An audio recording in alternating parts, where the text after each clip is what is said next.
Bridgerton. If you weren't familiar with it last month, I'm certain you are now. Your For You page is probably an avalanche of Colin and Penelope, whether you like it or not. I'm sure you've seen the carriage scene countless times by now and discussed it even more. We know we have. And those enchanting violin quartet covers, they're endlessly running in our heads too. This season alone has now amassed over 90 million views and has experienced great commercial success. For season 3, Netflix opted to split the release into 2 parts, a strategy they've successfully employed before with series like Stranger Things. This approach proved highly effective. It allowed viewers a month between parts to rewatch episodes, create memes, and generate buzz. Additionally, the first part concluded with what we believe to be one of the most iconic television moments of 2024, enhancing the anticipation and engagement. See me. For God's sake, Penelope Featherington, are you going to marry me or not?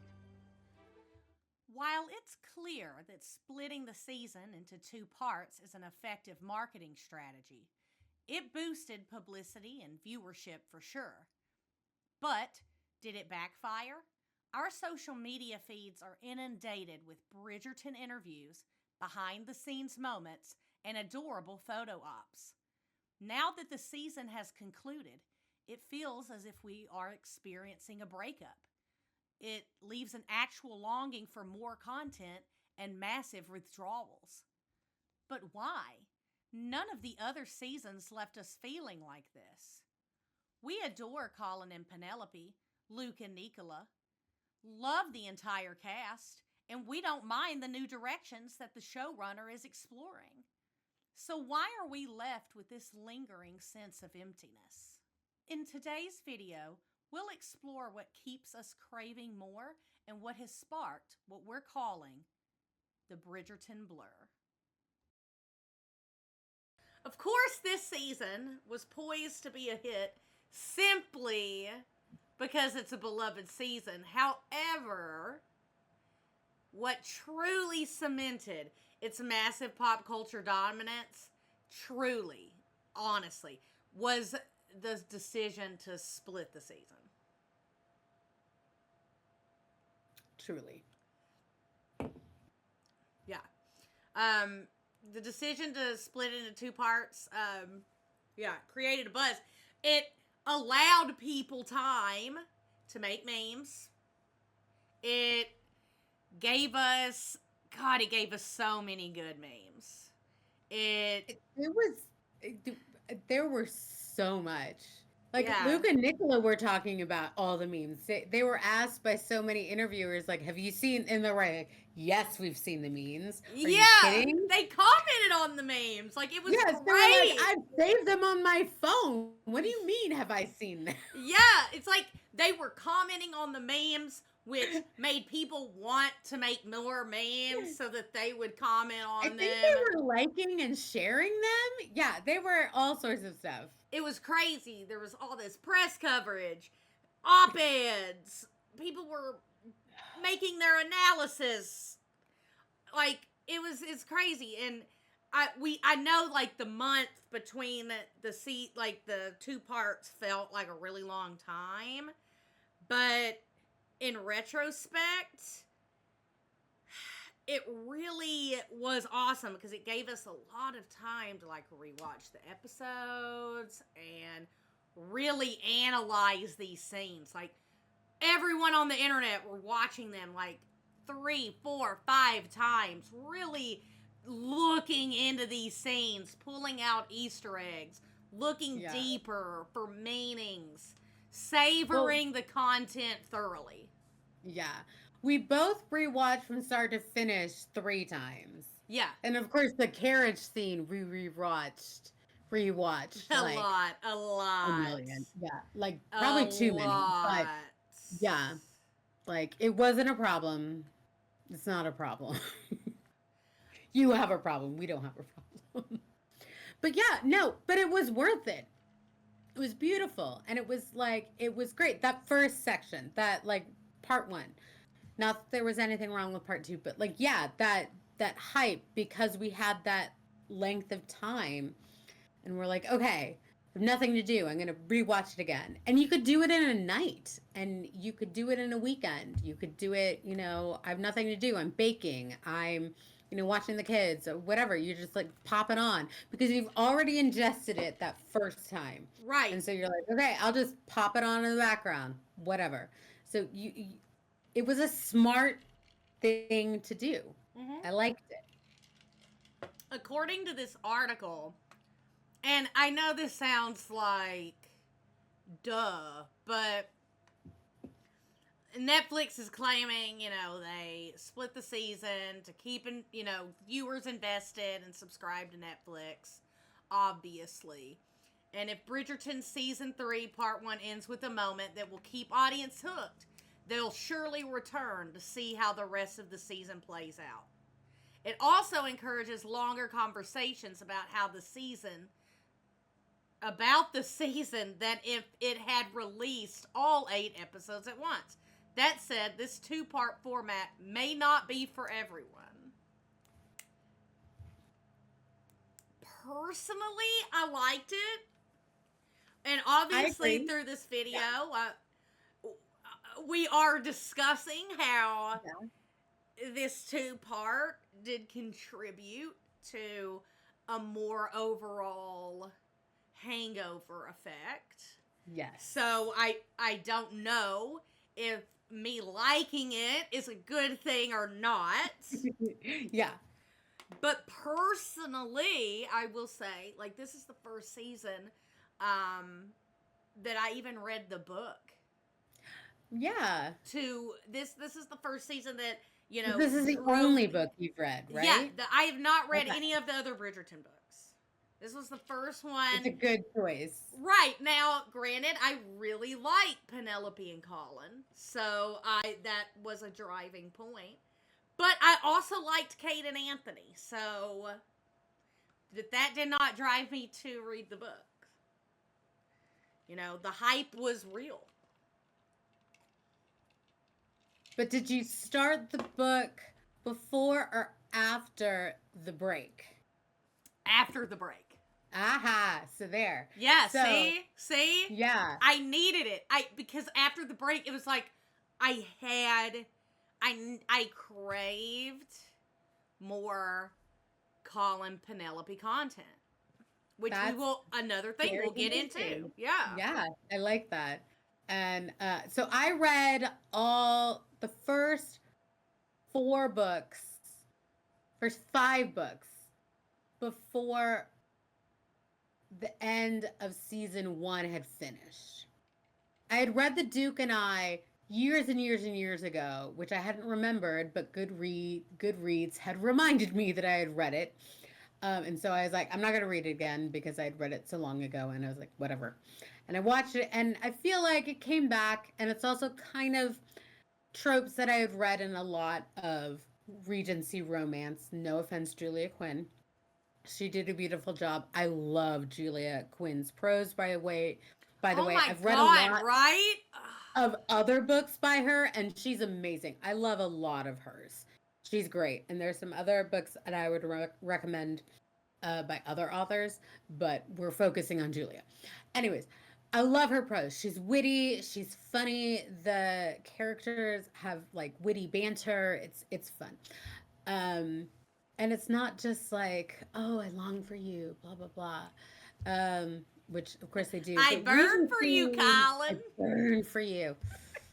I don't like that line. I never liked that line. It creeps me out. It's weird.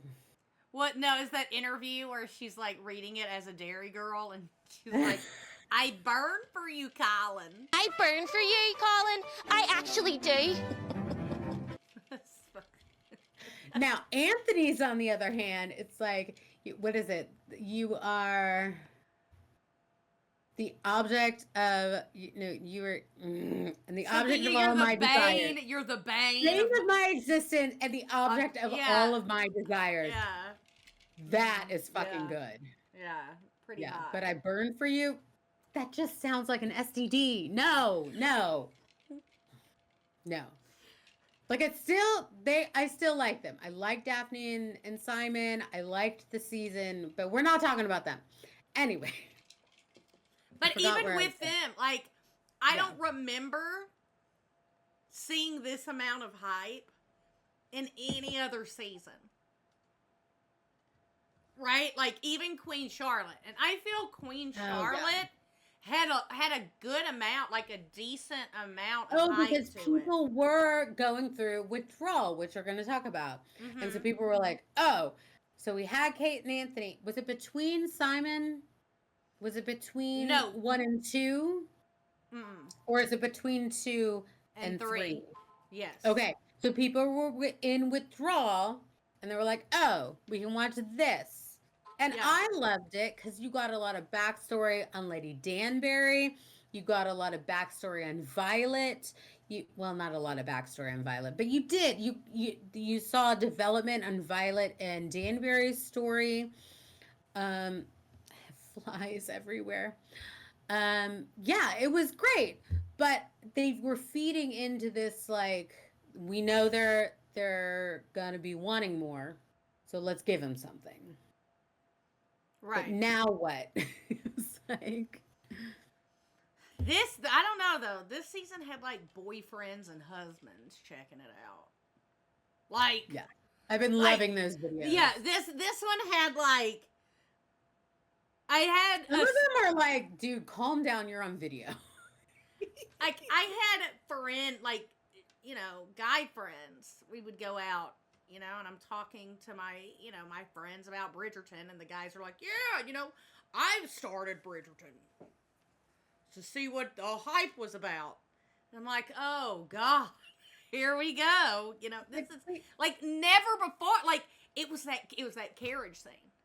Yeah. It was that carriage scene. There, like, for me, as a single woman, I'm almost like, please don't. I don't know about married women. I don't know about people in relationships, but I'm just like, please don't. Like, let me have this one thing. I'm like, no. Like, no.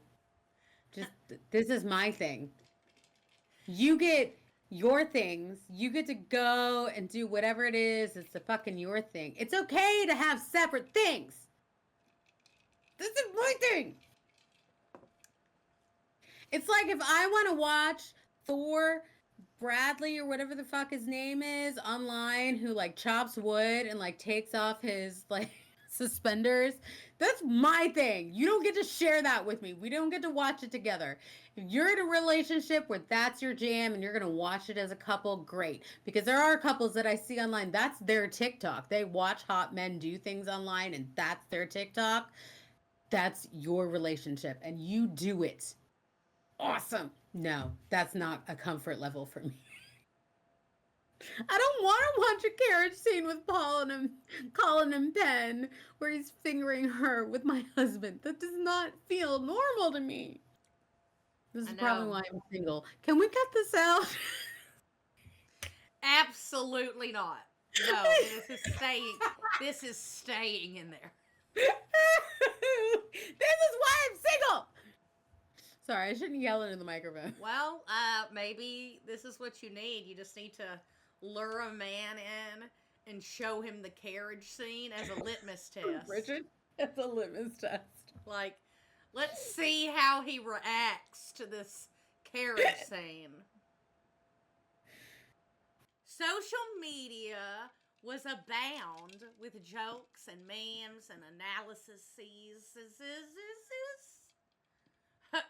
and predictions. It's a word. It's a word, right? Is it the new word of the year? Yeah, it's word of the day. Analyses. I'll check with Webster. Consult Webster on that one. Paul and Stans battling it out with Canthony Stans for whatever reason. What is it called when you like both? Yeah, what is it called when you like Why both? do they have to be a battle? I don't understand. I don't know. Why can't I like all of them? Look, I don't get it. But, like, you cannot. Like, you have to pick a side, apparently. I fucking hate this. I know. Like, I don't get it. I don't want to pick a side. Every single one of my social media feeds was flooded with Bridgerton. Even if I wanted to escape it, which, I mean, obviously I didn't. I didn't. I couldn't. No. I couldn't. And of course I didn't want to. Because the cast is so freaking cute. They're so freaking cute. And their, like, stylists are on point this season. Like, all of them should get awards for their wardrobe. Not wardrobes. They're like, all of what they're wearing for the press tour. Everybody was astounding. Yeah, which, I mean, leads me to another thing. Yeah, okay, second point. The press tour. This press tour. The press tour alone blew it out of the water. This had to be the cutest press tour in the world of press tours. Like, the interviews were fun and interesting. I don't think I've seen anything like it. I mean, except for maybe Marvel's Avengers was the only thing that maybe even got close to it. Well, I guess maybe Bridgerton got close to Avengers because Avengers was humongous. Right. But like, it's I not don't that. know. But even then, like this one, like they had them participating in these like fun like activities, like painting each other, and like you learned more about puppy interviews, and like there was one. Yeah, it was just so. It was everywhere, and it was every single country, and it was everywhere. It was Australia, it was London, it was Paris, it was America, it was South America, it was the Asian countries, it was everywhere.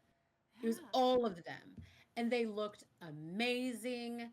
Everyone cutest photo ops, and we learned so much about them as people and as characters. And oh my God, you finally learned why Claudia Jessie had a summer muff. Like we were watching, and you're like, why does she have a muff? Right. And like, why is she wearing this thing? And I was like, it's a muff. And you're like, but it's summer. And I was it's like, I don't summer. know. It's like maybe it's a summertime. thing. Maybe it's a trend. And we finally learned it's because Claudia Jessie broke her arm.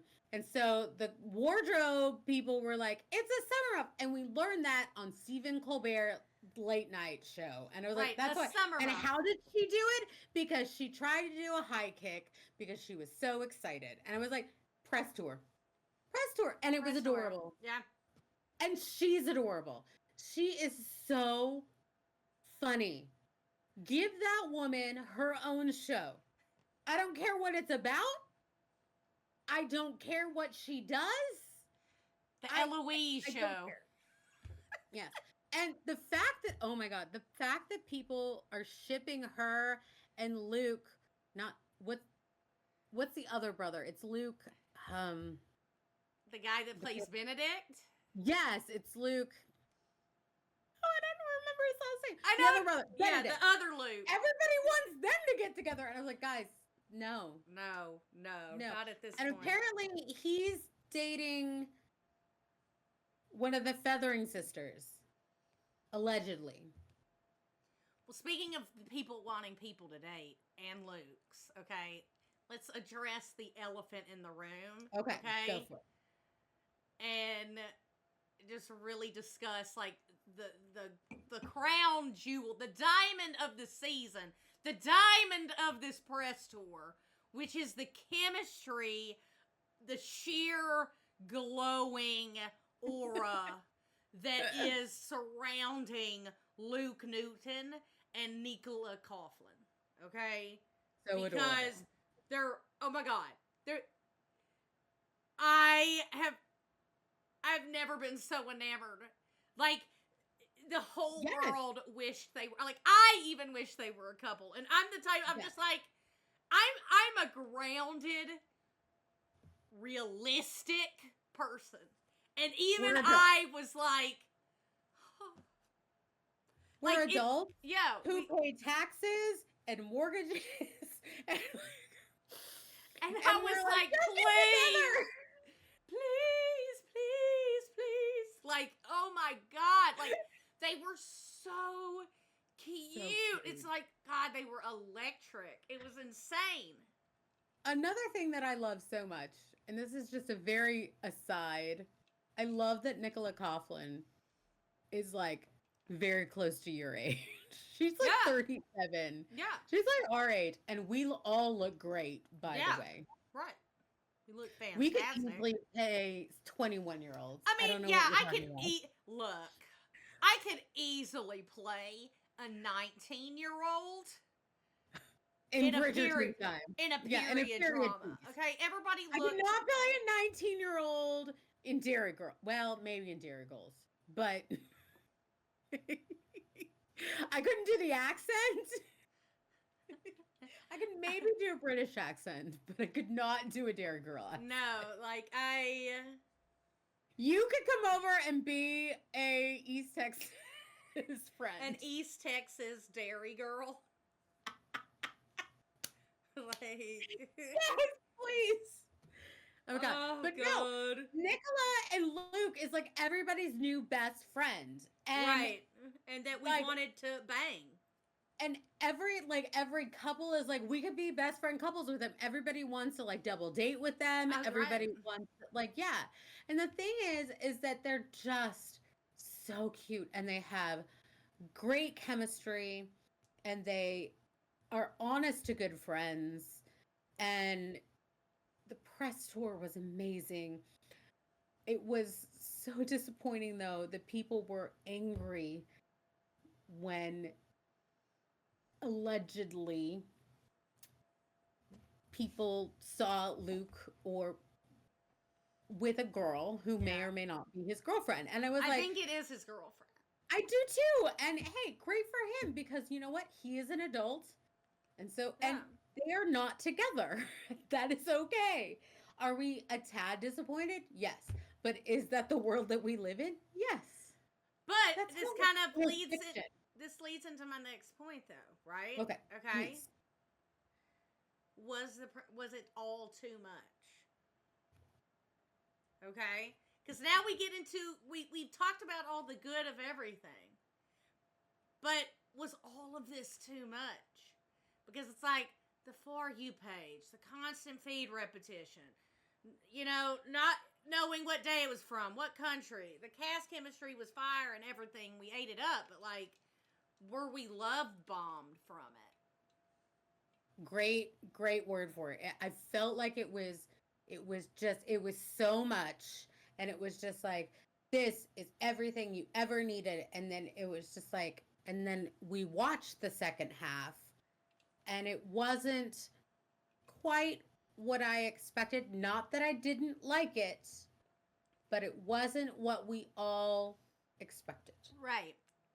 I felt we were a bit oversold. And overstimulated. I was definitely overstimulated. Like, I don't want to sound negative. No. But I definitely expected more than we got. And I think part of it was this, we were sold a fairy tale and got a smaller story.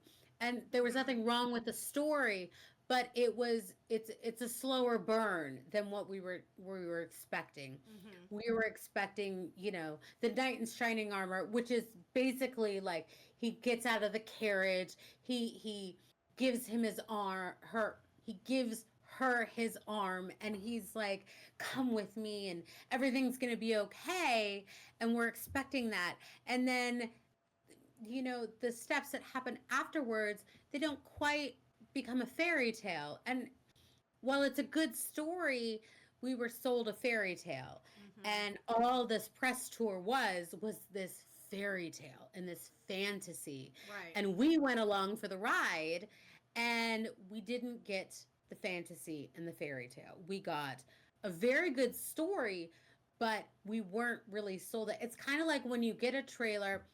This is a weird analogy and an older analogy. Some people won't get this. But one of my favorite M. Night Shyamalan M. Night Shyamalan films. I'm not saying it right. Shyamalan? Shyamalama Ding Long. Shyamalama Ding Long. Whatever. The Village.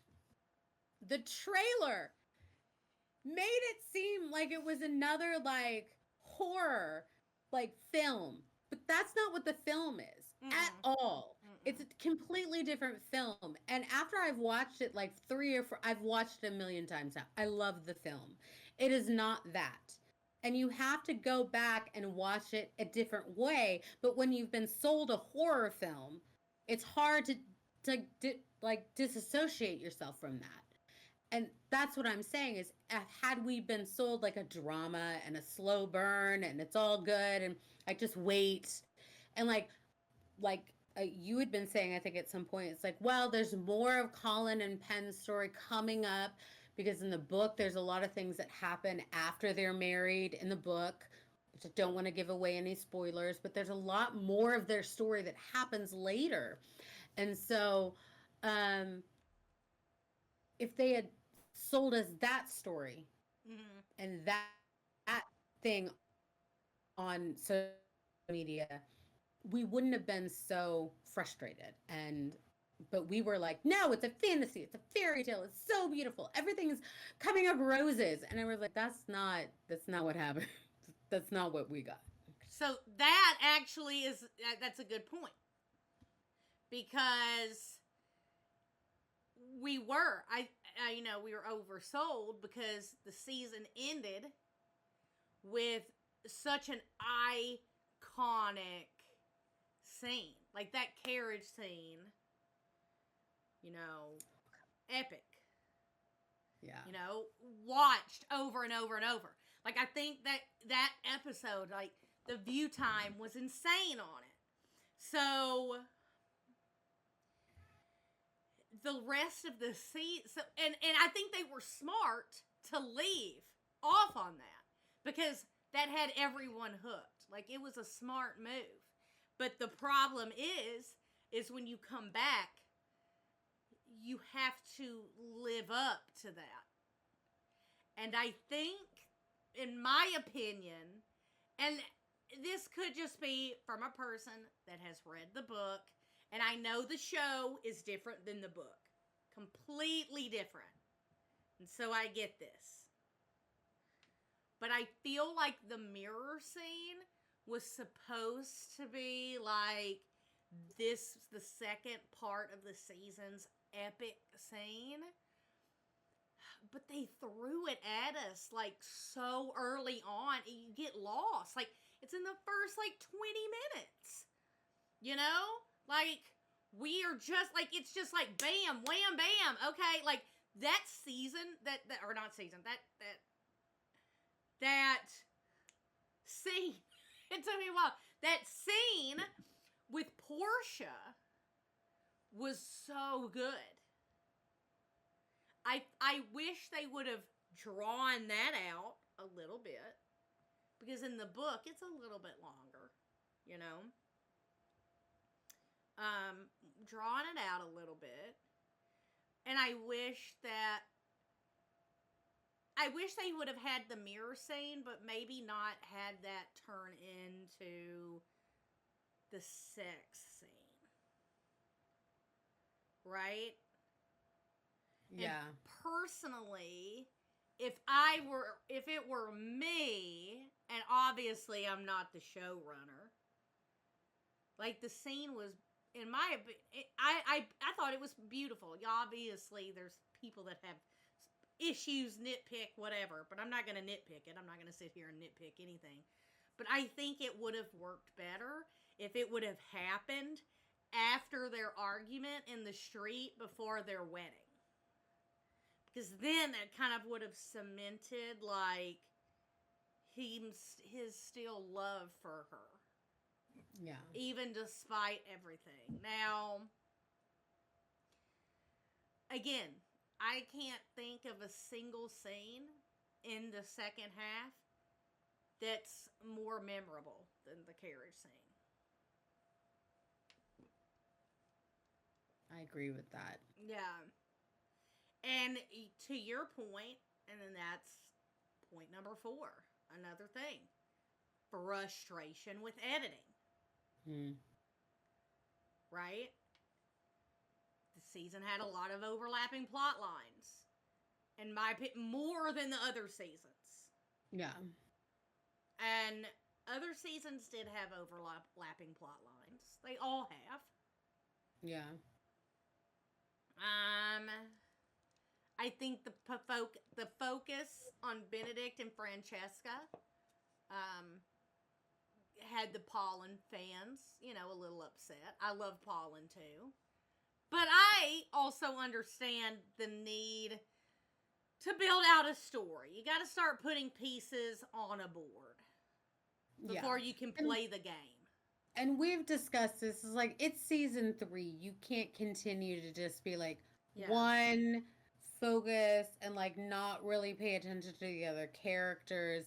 I think that when you're dealing with the 3rd season, but the frustration that I was hearing online is like, but this is the couple that we've been focusing on since season 1. That we knew was happening since season 1. Right.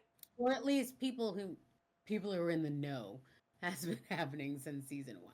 Because she's been pining, and I think everyone who knows anything knows that she's been pining.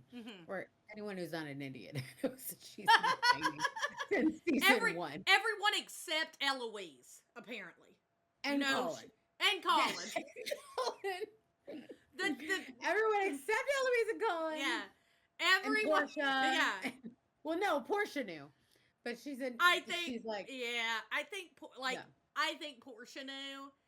Because there's that saying where, she found out that Penelope was writing him letters. I can't remember what season it was. Now, this is not really a spoiler from the book, but in the book, Penelope is like, they'd never really talked about it in the book, like that Eloise, or that Penelope is in love with Colin, but Penelope is like, I'm pretty sure Eloise knows. Right. And I like that. Right. Whereas in the show, which I do find more interesting, Eloise is like, what the F? Like, what the hell? Like, you are in love with my brother. Where is this coming from? It's like, Eloise, you're supposed to be the smart Bridgerton. Where are you blind? She's blinded by her selfishness. Apparently. She was a see you next Tuesday this season. I'm sorry. On a totally aside. She was. Like, she finished it out the second half, but she was such a bitch. I mean, let's not even get into the... I don't want to, divulge into this, but just the fact that it was like, even Cressida, with Cressida being like, when okay, Cressida's, like, look, I've got to do this, or else I'm going to have to go marry this gross old dude. And Eloise knows that Cressida's not Lady Whistledown, but then Eloise is still gonna treat her like a pariah. Just cause. Well, no, and there's that one scene where, like, she thinks Cressida has told her secret, or the secret about Penelope and Colin helping each other. And Cressida's like, it's not me. You were, like, talking too loud in a ballroom. Right. My girl. Like, what are you talking about? Like, you told everyone. She's like, look at yourself. And she just leaves Eloise, like, in the garden. And she's like, you should look at yourself. Like, Cressida's growth in this season was one of my favorite parts. Yeah. Like, yeah. And and that's what I loved. And this is my thing about, like, yes, I understand why people did not like the editing and some of the other, but I did not hear anyone having a problem with the Cressida storyline. No one had a problem with that. No one was like, why are we hearing about Cressida? No one was like, I loved it, but no one was complaining about it.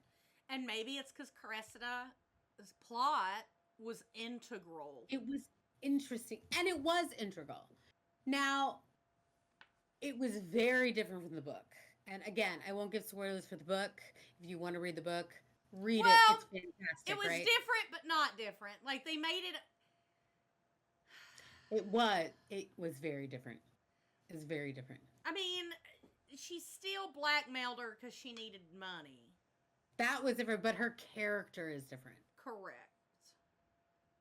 That's what I mean. Like, the storyline is the same, yes, but like her reasonings and her motivations are different. So that's what I love about the show. The show expands and changes the book, and Julia loves it because the things that Julia does in the book, Julia Quinn, the author, she focuses on the couples, and there's more like on the inside of what the couples are thinking in their mind, and all they focus more on the couples, whereas they are expanding the outside forces of what's happening to them, and I think that's beautiful. I like that because you're getting everything. You're like you were saying, all the pieces on the board, the chess pieces, and all these players and these outside forces, and I think that's great. I enjoy that. I understand that's not everyone's jam. Everyone was just, I want more pollen, and I get that. I wanted more pollen too. I did get that. So I just wanted scenes of like them in a ballroom or them in a parlor. Like, we got scenes with her and Lord Dabney just like holding a plant and talking in her like room. Like, there were some great, but what it's sounding like is there might be more of that in the next season where they're the side thing and we're getting whoever. I think it's Benedict is the next story, which should be interesting. I'm still not quite sure how that's going to work, knowing his story. And Francesca, I'm still reeling from that. So, I guess my thing is going forward, though, if they're going to incorporate all these storylines, right? And they're going to, fit all these different stories and characters and shoehorning all of these plots into one season, maybe they should consider going from 8 episodes to 10 episodes. Like, I think 1 or 2 more episodes would have made a world of difference. Amen. Like, I just, it wasn't the content that was all put, it was the way that it was edited. Everything was so fast paced. It was just boom, boom, boom, boom, boom, boom. It was just very stimulating. It was a lot at once. There were just scenes that felt like they could have had a few more minutes. And and if there were a few more episodes, there could have been scenes that could have been a little longer, like Violet's scenes with Lord Anderson. Lord Anderson, yeah. Lord Anderson. To develop that, and then everybody gets what they want, and like the scenes with Lord Sterling. No, Lord. It's not Lord Sterling, though his last name is Sterling, but he's not Lord Sterling. What's his name? I don't know who you're talking about. Francesca's guy. Lord what? Oh. Sterling. John Sterling. It's John Sterling, but he's Lord Kilmartin. I was like, yes, but he's not Lord Sterling. It's John Sterling, Lord Kilmartin. I guess, yeah, like, I know the book doesn't equal the show, but I know in the book, a lot of and I just speak for the pollen stuff. But a lot of it comes from self-reflection in Colin's part. which it's hard. That's self-reflection is hard to convey. The only way to convey it is through expression and nonverbal. And, you know, that takes time and lingering and, like, showing and taking time and, like, panning on him for longer instead of, like, quick cuts, you know?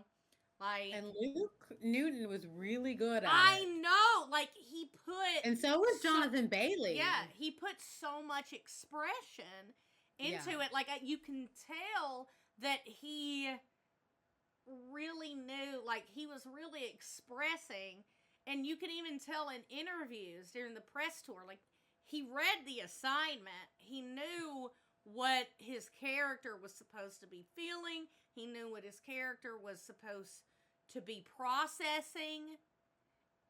But, and I feel it was emoted, but they just didn't spend enough camera time or post-edited camera time showing it. Yeah. Which leads to another, our second to last point. We promise. We're nearly done. Okay? But all of this, and I think this is the main contributor to the Bridgerton blur. And it's the crave for more. Right? It's just the crave for more. And it's just because we imagine things in our head. There were so many scenes that we wanted, either from what we read in the books, or if you didn't read the books and you just imagined what you'd been watching Colin and Penelope all these years, and you just imagined these are things that you wanted to happen, and it just didn't match up, you know, to your imagination, or what you had heard in interviews, and you're thinking, we didn't really quite see that. Right? It made some of the fans start to question if we'd seen everything. And I don't know if it's a rumor or not. I'm going to say it's a rumor because Nicola and Tom have come out and said it is. But some fans started a rumor that Netflix had actually deleted some scenes of Colin and Penelope for the final cut.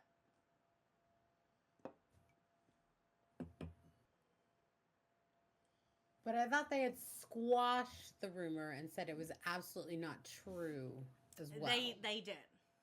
They did. But do you think that they're lying? And just trying to cover up stuff? Like, that just seems ridiculous. Like, why wouldn't I don't think they are. I think there are scenes that were filmed that were longer and that were trimmed. But not anything that's, like, vital. Right. I don't know if you looked at the change.org petition that spread through social media. But this thing was like, I looked through Reddit. Like, this thing was vouched for by, like, pretty big members of the Pollen community. Like, they were like, no, I know the person, they wish to remain anonymous, but they're in the community and they saw these screeners and da-da-da-da-da, and these are the scenes that were missing, right? And it was like this list of scenes. And, yeah, like, they went on. They were like, they do not exist. Like, Nicola even's like, I'm sorry, but you've seen what we have filmed. But, here, let's see. I still want to I still want to see them breaking the chaise lounge. That's just me. I want to see them in the process of breaking the chaise lounge. Yeah, Nicola Coughlin. This is just a rumor. I think you got all the pollen we had, but there's lots of behind the scenes still to share. And Tom Verica says, not sure where all this came from, but these claims are false. The supposed scenes listed in these posts don't exist. So they have gone on the record to say that Yeah, they like, don't. why would they withhold it? Like, I just don't understand. That seems like counterproductive. I know.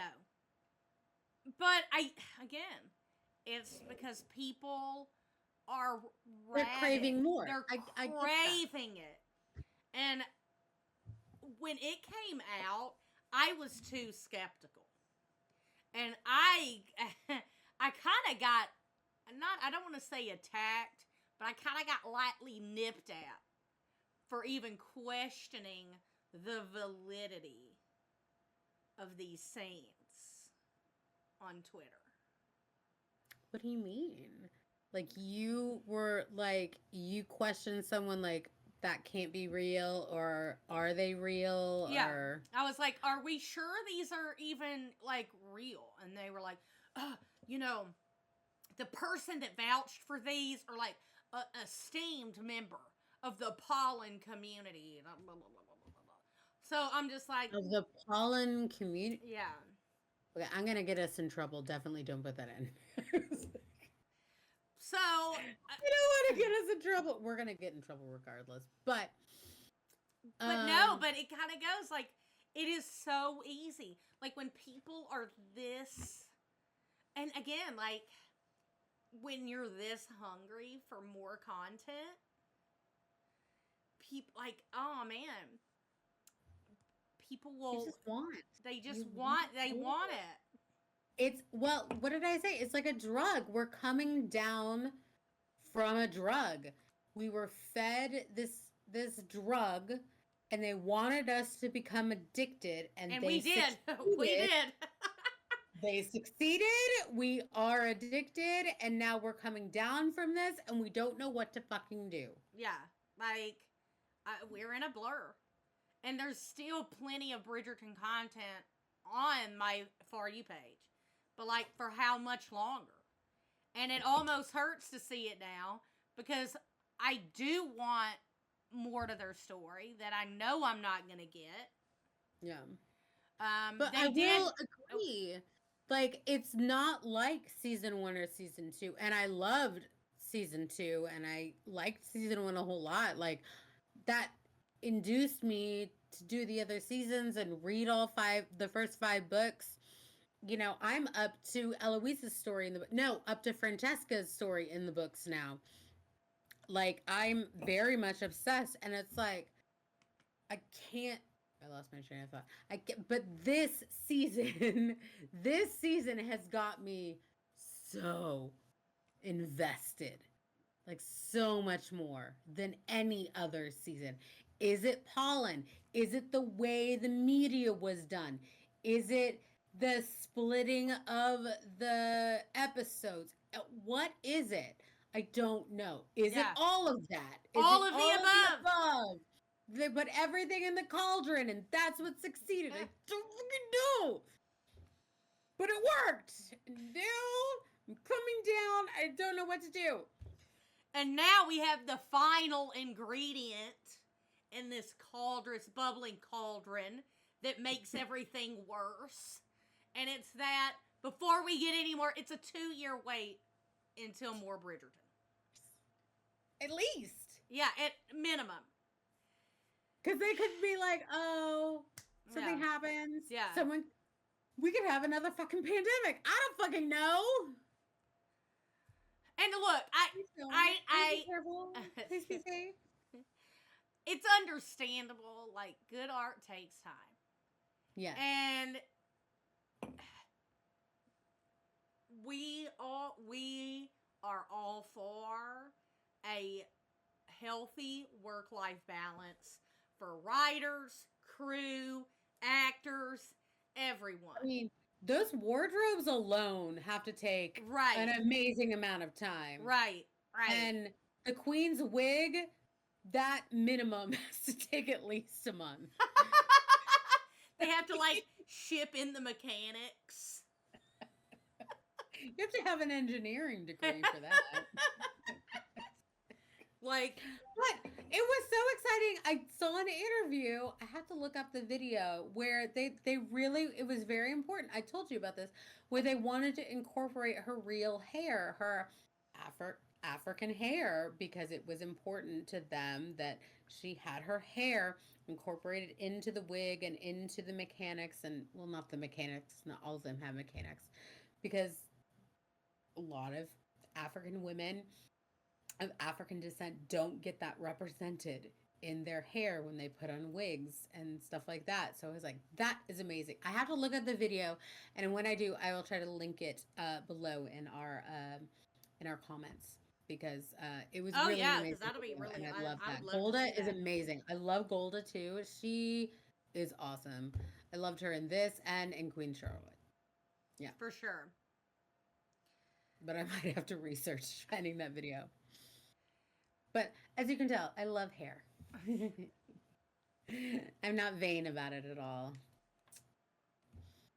I just hope that while they're working on Bridgerton season 4, that they're also laying groundwork for a Violet Bridgerton like spin-off series. Oh, that's what I'm hoping maybe is happening, is that they're doing, because they had a girl that played Violet in Queen Charlotte, Right.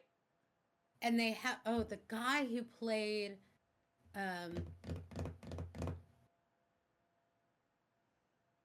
who's Lord Bridgerton? What's the dad's name? Edmund. Edmund, thank you.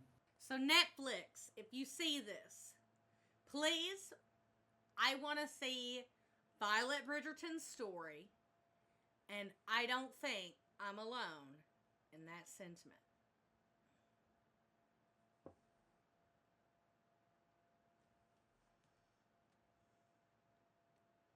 He played Frank Churchill in the Romola Garai version. He played Frank Churchill. Okay, yeah. So he plays Edmund Bridgerton. So he's the dad who dies from the bee sting. Yeah.